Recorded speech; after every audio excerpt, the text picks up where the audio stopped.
sejawat sekalian, pada hari ini saya ada tugas untuk membahas mengenai manajemen TB pada kondisi-kondisi tertentu. Kenapa kita perlu ini? Karena kita tahu bahwa obat TB itu memiliki beberapa, kalau tidak bisa dikatakan banyak efek samping. Dengan demikian kita biasanya akan memperhatikan pasien-pasien yang berisiko memiliki efek samping tersebut, sehingga kemudian obatnya kita harus atur lebih dahulu. Kita tahu bahwa efek sampingnya mulai dari kulit-kulit merah, gatal, itu sering terjadi pada pasien mendapatkan pirazinamid, rifampicin, isoniazid, bahkan streptomycin. Kemudian yang sering kali terjadi adalah kehilangan pendengaran atau ketulian karena streptomycin, pusing atau dizzy, juga jalan goyang seperti di kapal itu pada streptomycin. Kemudian juga yang sering kita dapatkan hepatitis atau kuningnya dari efek dari pirazinamid, INH dan juga rifampicin. Dan yang sering kali saya ingatkan adalah kita jarang ketemu, tapi giliran ketemu itu menjadi bermasalah, yaitu kehilangan penglihatan atau visus pada pemberian ethambutol, terutama jangka panjang. Belum lagi anafilaktik yang bisa kita dapatkan pada rifampicin, dan juga gangguan ginjal pada streptomycin. Yang lain tentu adalah nafsu makan menurun, terutama pada minggu-minggu pertama atau telah terjadi hepatitis drug-induced, tapi biasanya setelah itu akan hilang dan perbaikan. Nyeri sendi, asam urat meningkat, itu terutama pada penggunaan pirazinamid. Kemudian INH kadang-kadang menimbulkan mengantuk, di samping juga rasa-rasa kebas. Itu biasanya kita bisa atasi dengan pemberian B6 10-30 mg sehari. Ada lagi gejala lain yang sering kali kita miss, yaitu sindroma flu. Jadi pasien kok merasa seperti flu atau mampet-mampet, kemudian merasa meriang, itu justru terjadi pada intermittent rifampicin. Jadi kalau kita berikan secara rutin malah hilang. Nah, ini juga harus dipertimbangkan.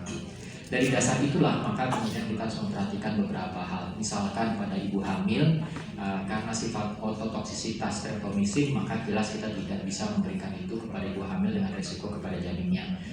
Obat yang lain itu kalau kita lihat di panduan Kemenkes sudah disebutkan sebagai aman untuk ke lini 1 ya. Jadi rifampicin, INH, ethambutol, pirazinamid disebutkan sebagai aman. Walaupun saya lebih senang menyebutnya direkomendasikan untuk dapat digunakan ya. Jadi masih saya tidak berani betul untuk tegas mengatakan aman, tetapi pada dasarnya kita menggunakan itu. Kenapa? Resiko tuberkulosisnya sendiri lebih besar terhadap janin daripada resiko obatnya. Dari dasar itulah kemudian Kemenkes menggunakan kata-kata istilah aman. Nah, untuk INH memang disarankan untuk ibu hamil kita suplementasi, nggak boleh lupa. Kalau yaitu B6 25 mg.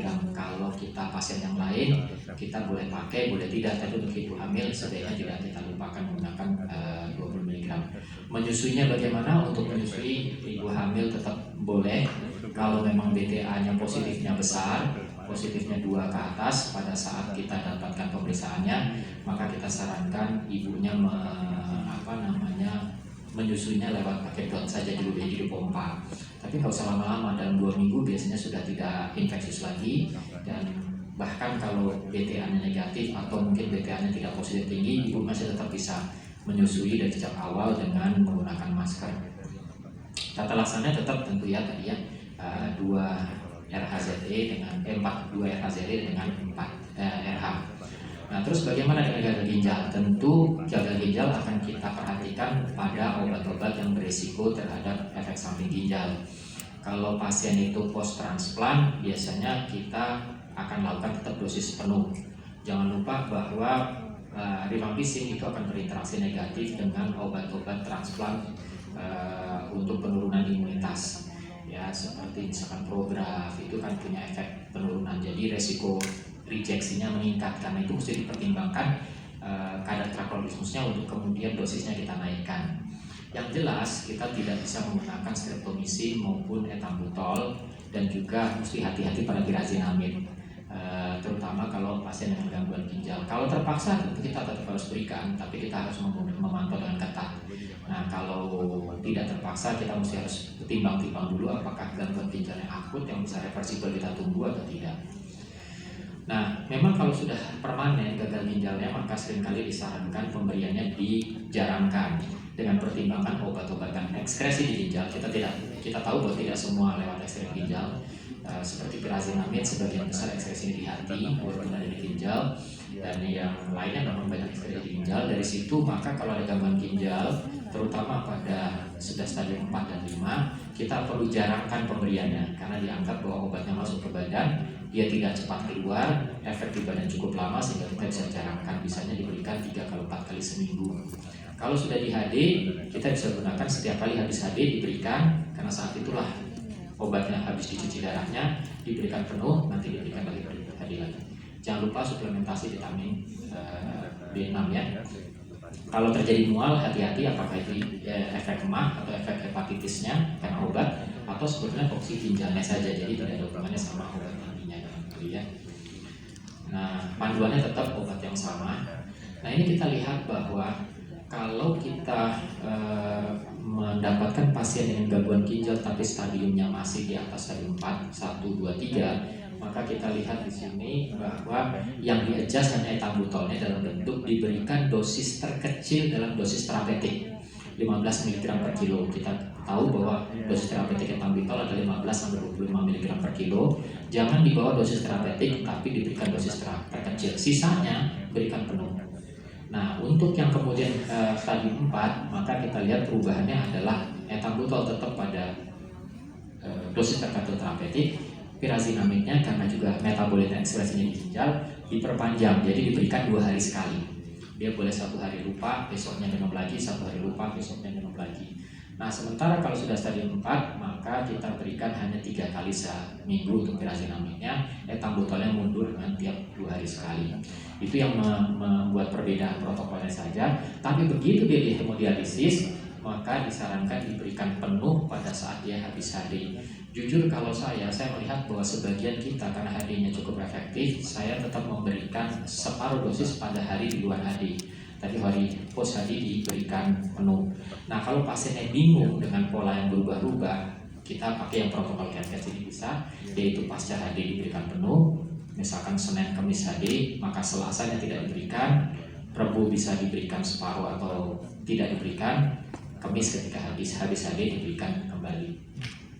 Nah, sementara kalau dialisis peritoneal kita perlakukan sebagaimana pasien itu CKD stadium 3 atau kurang, karena kan dia tiap hari di dialisis peritoneal. Oh ya, levofloxacin juga bisa diberikan, tapi dengan catatan bahwa dia bisa kalau diberi stadiumnya 4, 5, dia berikan 3 kali seminggu. Terus bagaimana kalau gangguan hepar? Gangguan hepar maka prinsipnya kita hati-hati terhadap rifampicin, INH, dan pirazinamid. Ya, kita perlu pemeriksaan yang serial begitu dia ada gangguan hati, pemeriksaan gangguan hati atau SGT-SGPT kita periksa mungkin 2 sampai 4 minggu sekali, dengan catatan bahwa ketika terjadi sudah ada tanda baseline-nya, itu ada SGT-SGPT yang mungkin sudah meningkat. Nanti kita akan bahas lagi mengenai ini sedikit. Intinya adalah rekomendasi secara umum pasien yang kemudian mau mendapat OAT itu disarankan semuanya periksa SGT-SGPT terlebih dahulu, kemudian periksa screening hepatitis dan juga urium, kreatinin, dan trombosit. Sebetulnya secara jujur saya harus katakan bahwa saya mengharapkan, kalau di sini ada teman-teman internis barangkali, saya mengharapkan bahwa sebetulnya secara klinikali bisa dipantau. Nanti saya akan sebut lagi mengenai ini belakangan. Tapi memang kita tahu bahwa tidak semua kita cukup mampu secara klinis melakukan pemantauan secara klinisi. Jadi kemudian mungkin laboratorium secara serial perlu dilakukan. Jadi pasien-pasien yang punya risiko atau tidak punya risiko sebelum berikan OAT periksa dulu baseline. Kalau ada yang meningkat nanti kita akan ada protokol evaluasinya. Nah, kalau pasien itu sudah punya faktor risiko seperti dia suka minum alkohol, riwayat hepatitis akut zaman dulu, maka ketika tidak ada tanda-tanda aktifnya, kita hanya memberikan observasi saja, tapi obat tidak di-adjust. Nah, ini yang saya maksud tadi.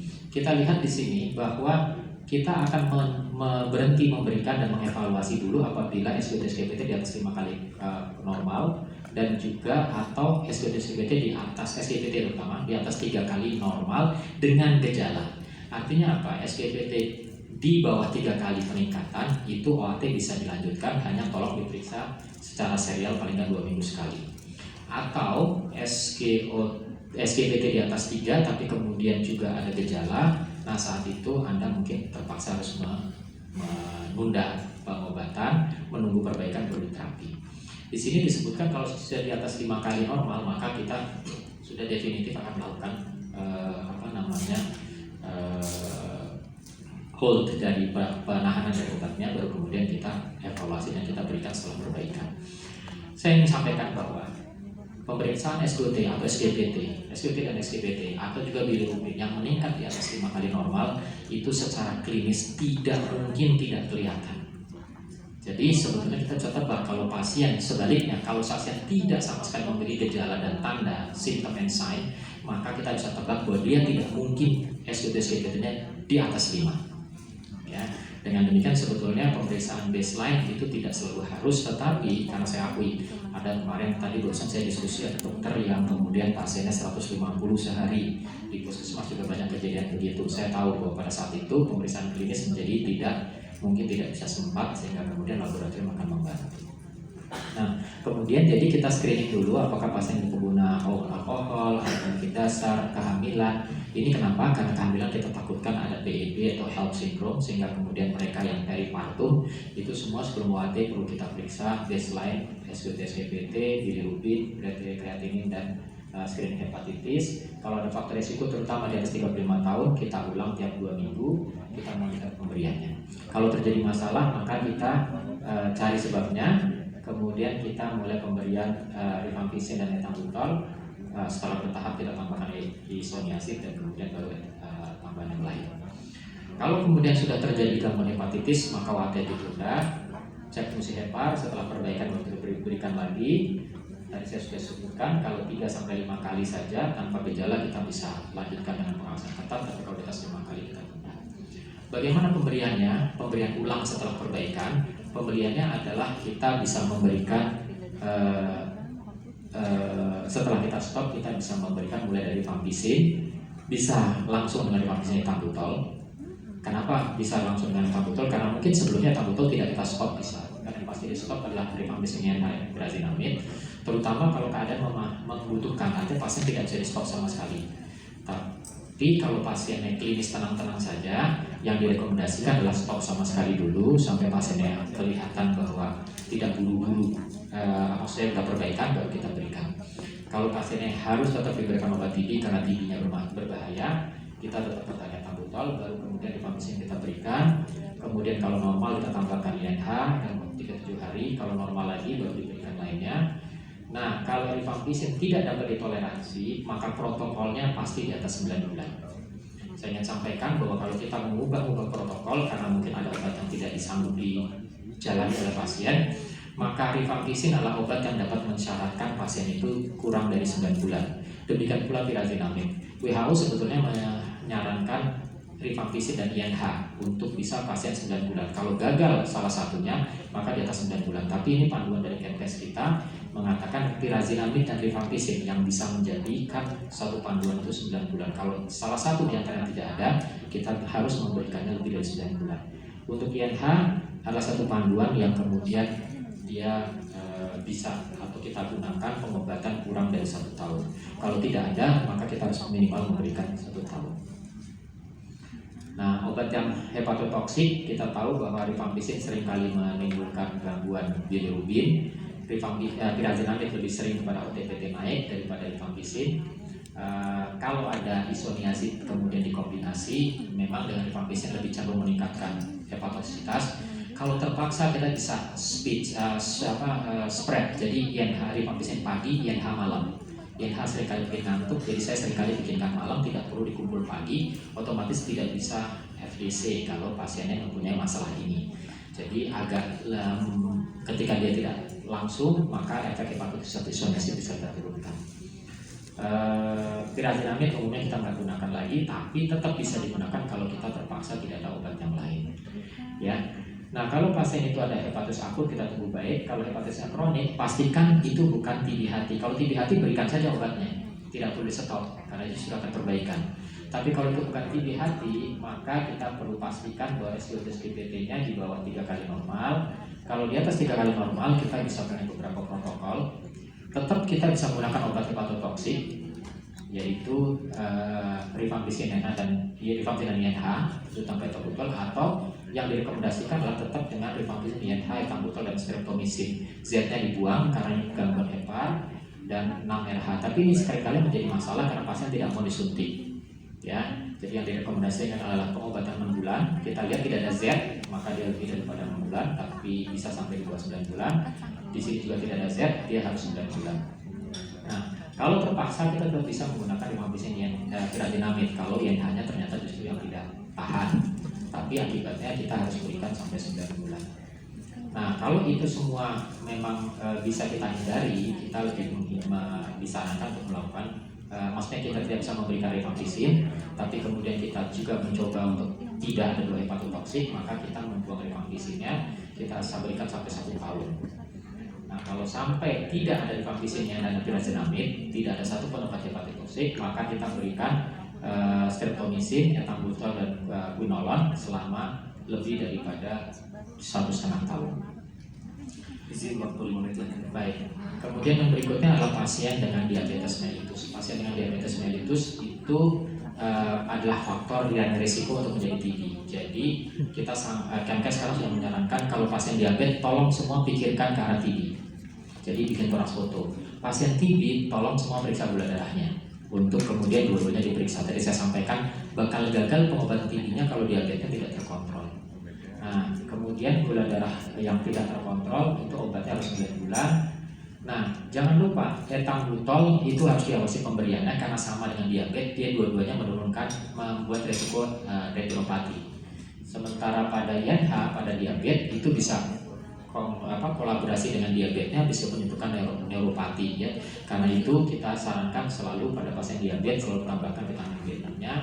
Untuk yang rifampicin, penggunaan rifampicin ini problemnya pada sebagaimana obatan imunosupresan pada CKD tadi, hati-hati dalam menurunkan efektivitas sulfonylurea. Jadi akibatnya kita pastikan gulanya dapat terpantau, kalau tidak ya kita lupa dengan insulin.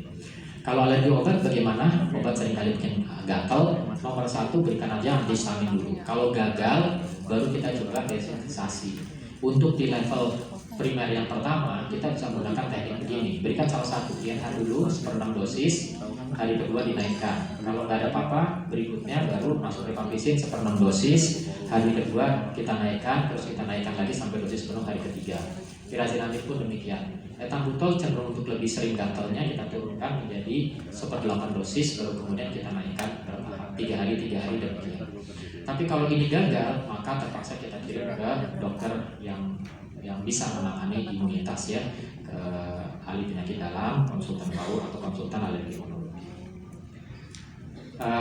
Yang sedikit itu hal yang berkaitan dengan keadaan khusus. Saya mau waktu mungkin 2-3 menit untuk sedikit mereview TB yang di luar paru ya, ekstrapulmoner. Ekstrapulmoner itu tetap obatnya yang sama, tetapi adalah kalau meningitis intrakranial dan muskuloskeletal itu disarankan lebih daripada 9 bulan. Itu saja poin ya. Kenapa? Karena ini lebih sulit. Ada yang WHO menganjurkan pengobatan itu dengan regimen 4 bulan pada TB. Itu bisa kalau kita rifampicin diganti dengan rifampicin dan ethambutol diganti dengan moxifloxacin. Tapi saya ingatkan bahwa regimen 4 bulan TBC paru yang seperti ini itu belum bisa untuk ekstra paru. Jadi jangan digunakan kalau kebetulan di klinik kita ada. Nah, ini saja. Kalau untuk yang meningitis TB, saya ingin sampaikan bahwa yang penting kortikosteroid perlu tetap diberikan.